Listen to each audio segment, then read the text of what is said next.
आपने एक लाइन बोली जिसमें आपने मेंशन किया कि पुलिस वाले कई बार एफआईआर लॉन्च नहीं करते।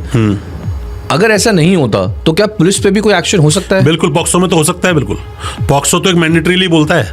अगर मैंडेट वे में अगर कोई एफआईआर लॉन्च नहीं होती और पॉक्सो का कोई भी ऐसा कंप्लेंट है, पॉक्सो विक्टिम कोई भी आपके पास आ रही है, तो ऐसे पुलिस पर एक्शन हो सकता है, लाइन हाजिर हो सकता है, सस्पेंड भी हो सकता है। लाइन हाजिर तो होते ही पुलिस वाले, सस्पेंड भी किया जा सकता है अगर वो ऐसे ही कोई भी कृत्य करता है और पता चल जाता है कि वो पुलिस वाला किसी के दबाव में था या वो पुलिस स्टेशन किसी के इन्फ्लुएंस में थे या एसएचओ साहब की जो डायरेक्शन थी वो गलत थी, वो किसी के दबाव में थे या कोई भी साठगांठ हो गई हो, तो ऐसे में पूरा थाना भी सस्पेंड हो सकता है। उसकी एफआईआर तो लॉन्च करनी ही पड़ेगी। विशाखा कुमारी का जजमेंट है यूपी का, उसमें बोलते हैं जब भी कोई सीरियस मामले इस तरह के आते हैं तो एफआईआर लॉन्च करनी ही चाहिए।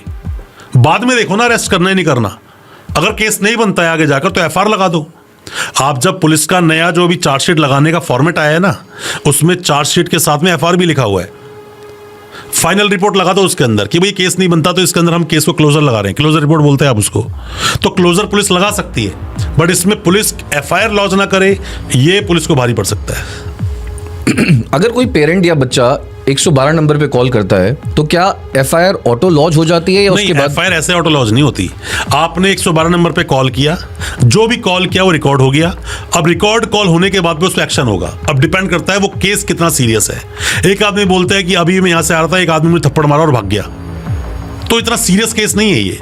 बट उसने बोला अभी अभी मैं रास्ते में, हम दोनों आ रहे थे, मैं और मेरा भाई, एक गाड़ी आई, मेरे भाई को खींच कर गाड़ी में बिठाया और लेकर चले, किडनैप कर लिया, सीरियस केस है। एक बच्ची बोलती है कि मैं जब स्कूल से आ रही थी, अंकल ने इन्होंने मुझे पकड़ा और मेरे साथ में ऐसे ऐसे कुछ गलत किया और घर पे कोई भी नहीं है, मम्मी भी जॉब पर है, पापा भी मेरे जॉब पे गए हैं। इमीडिएटली पुलिस पहुंच जाएगी घर पर। तो देखना पड़ता है जो आप कंप्लेंट दे रहे हो, कंप्लेंट का वेटेज क्या है, कंप्लेंट कितनी सीरियस है। अगर सीरियस है तो पुलिस बिल्कुल वेट नहीं करेगी, इमीडिएट एक्शन करेगी।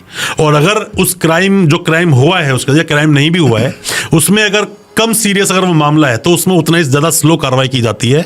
बट कोई भी पुलिस स्टेशन ये कभी नहीं चाहेगा कि ज्यादा से ज्यादा एफआईआर हमारे पुलिस स्टेशन में लॉन्च हो, क्योंकि उसका जवाब देना पड़ता है सीनियर्स को कि तुम कानून की व्यवस्था अपने एरिया में बना ही नहीं पा रहे हो, इसीलिए इतने ज्यादा मुकदमे दर्ज हो रहे, इतने केस दर्ज हो रहे हैं। तो कभी भी जो ये पुलिस स्टेशन बने हैं ना, पुलिस स्टेशन ये एक पब्लिक प्लेस आप इसको बोल सकते हो, क्योंकि ये कोई किसी की निजी प्रॉपर्टी नहीं है। एक आदमी कंप्लेंट देने जा रहा है, पुलिस वाला उसको बाहर खड़ा कर देता है, ये गलत है। पुलिस वाला गालियां देता है, गलत है। कई बार मार पिटाई हो जाती है, ये भी गलत है। इसीलिए बाहर एक बॉक्स बना के रखते हैं कि आप अपनी कंप्लेंट इस बॉक्स में डाल सकते हो, आप डालोगे उस पर एक्शन होगा। वो नहीं करना चाहते कि उसकी रिसीविंग तो आपके पास है नहीं। सबसे बढ़िया चीज होती है अगर आपकी कंप्लेंट अगर नहीं ली जा रही है, पुलिस आपकी बात को नहीं सुन रही है, आप उस कंप्लेंट को लिखिए और स्पीड पोस्ट कर दो उस पुलिस स्टेशन को, उसकी रिसीविंग रख लो। उसकी रिसीविंग जब बाद में आप कभी लगाओगे कहीं पर भी हायर अथॉरिटी में, सुनवाई भी होगी, एक्शन भी होगा, एफआईआर भी लॉन्च होगी और उस पुलिस वाले से या उस पुलिस स्टेशन से सवाल किए जाएंगे जब कंप्लेंट आई तो इस कंप्लेंट पर आपने एक्शन क्या किया। ये सब चीजें देखना बहुत जरूरी होता है। बट पॉक्सो जैसे मामलों में पुलिस एफआईआर लॉन्च ना करे ऐसा होता नहीं है। यहाँ पे 2-3 बातें और बता देता हूँ। अगर आप कभी ट्रायल चल रहा है कोर्ट में ऐसे मामलों का, चार्जशीट जब कोर्ट में आती है ना, तो चार्जशीट के साथ में पेन ड्राइव भी आती है या फिर सीडी तो आजकल नहीं आती, पर पेन ड्राइव आती है। पेन ड्राइव में उस पूरी चार्जशीट की स्कैन कॉपी होती है। अगर पुलिस ने कोई वीडियोग्राफी अगर वहां पे रिकॉर्ड की है तो वीडियोग्राफी भी उसके अंदर होगी, फोटोज क्लिक की है फोटोज भी होंगी, मर्डर केस है, पोस्टमार्टम हुआ है तो पोस्टमार्टम की वीडियोज होंगी, पोस्टमार्टम की फोटोज होंगी। तो वो पूरी पेन ड्राइव बहुत ज्यादा कीमती है। उस पेन ड्राइव को अपने वकील साहब को जरूर दो, और अगर नहीं दे पा रहे हो, चार्जशीट आपने दी, तो वकील साहब की ड्यूटी बन जाती है कि चार्जेस फ्रेम होने से पहले उस पेन ड्राइव को ले लें, सब कुछ पेन ड्राइव में देखें, और अगर ऐसी कोई वीडियोग्राफी या एफएसएल रिपोर्ट अभी आनी बाकी है तो चार्जेस को फ्रेम ना होने दें। चार्जेस का मतलब है charges can be alter at any stage, but शुरू में ही, क्योंकि बाद में ये चीजें इंप्रूवमेंट में चली जाती हैं। आज आपने सवाल कुछ और पूछ लिए, कल जब उसकी मदर आएगी तब तक एफएसएल रिपोर्ट आ गई तो इंप्रूवमेंट हो जाएगा। केस में बातों को बढ़ा चढ़ाकर बोला जाएगा, एक्सेजरेशन हो जाएगा, तो उसको बचने के लिए बेहतर है पहले आप सारे डॉक्यूमेंट लें, एफएसएल की रिपोर्ट मंगाएं, सारी वीडियोग्राफी, सारी फोटोज, उसके बाद ही अपने केस में आप चार्जेस फ्रेम करवाएं। ऐसे करवा के ये आपके लिए गलत भी हो सकता है। तो सर मेरा अब एक बहुत इंपॉर्टेंट सवाल ये आता है कि अगर आज पॉस्को एक्ट नहीं होता तो ग्राउंड रियलिटी कैसी होती? देखिए, कुछ बदलता तो ऐसा नहीं है कि, हालांकि एक बड़ी ही क्लियर सी बात है, जब भी कोई चीज़ आती है तो उसके माइनस और प्लस पॉइंट दोनों आते हैं साथ में। कभी एक चीज़ उतनी ही वैसी सीधी नहीं चलती जितना हम सोच कर उस चीज़ को लाते हैं। पॉक्सो एक्ट लाया इसलिए गया था कि बच्चों के साथ होने वाली जो भी ये कुकर्म जो होते हैं वो खत्म हो जाएंगे, ये सोच के लाया गया था। पर उल्टा इसका मिसयूज होना शुरू हो गया।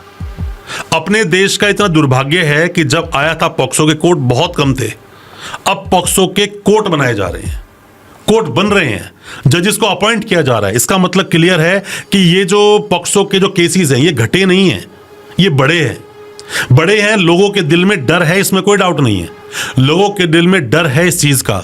बट जो लोग केस दूसरों पे लगवाते हैं, पैसा लेकर लोग दर्ज करवा देते हैं केस, उन लोगों को इससे और बढ़ावा मिला है। ये कानून नहीं होता कोई और कानून होता।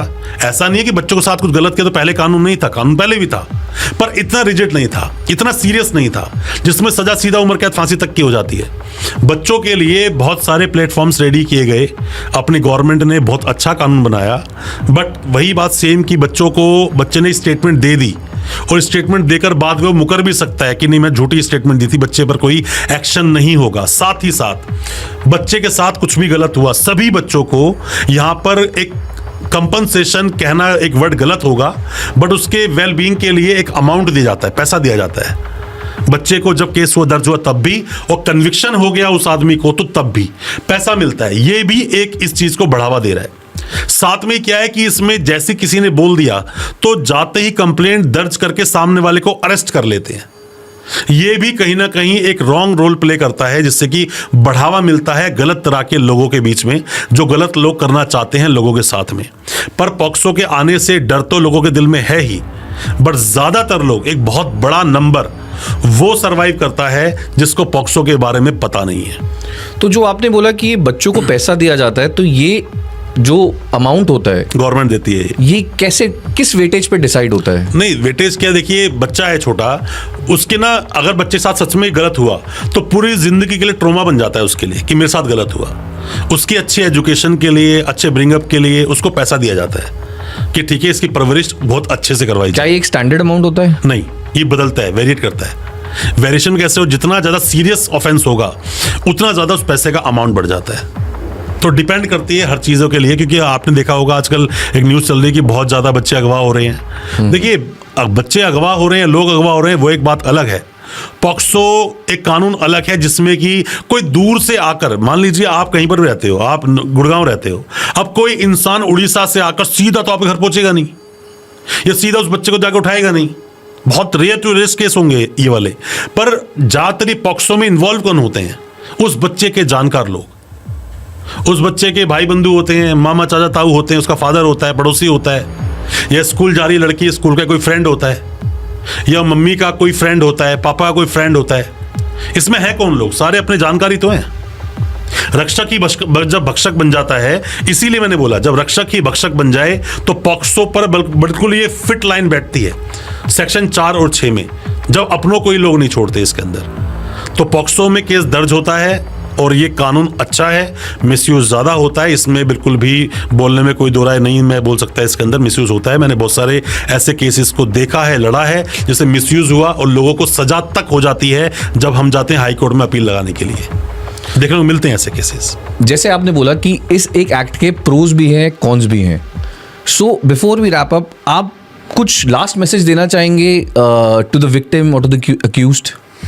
देखिए, सबको मैसेज देना तो वीडियो का लंबा हो जाता है, बट 2-3 बातों में बोलना जरूर चाहूँगा। सबसे पहली बात, मेरी शुरू से ही अपील रही है, सभी को मैं बोलता हूँ और गवर्नमेंट तक ये बात पहुँचे, अमेंडमेंट आए, कि बच्चों को ये कानून पढ़ाया जाना चाहिए, बच्चों को बताया जाना चाहिए कि पॉक्सो क्या बोलता है। क्योंकि जब स्कूल गोइंग ही जो लोग, जो 19 साल का बच्चा और लड़की 17 साल की, उनका रोमांटिक रिलेशन में लड़का जब जेल जाता है और वो खामखा जेल काटता है और बाद में कन्विक्शन तक हो जाता है। ये बहुत सीरियस चीज़ है, अपने समाज के लिए बहुत सीरियस एक बात बन जाती है, जिसमें कि हम दोनों के रोमांटिक रिलेशंस को एक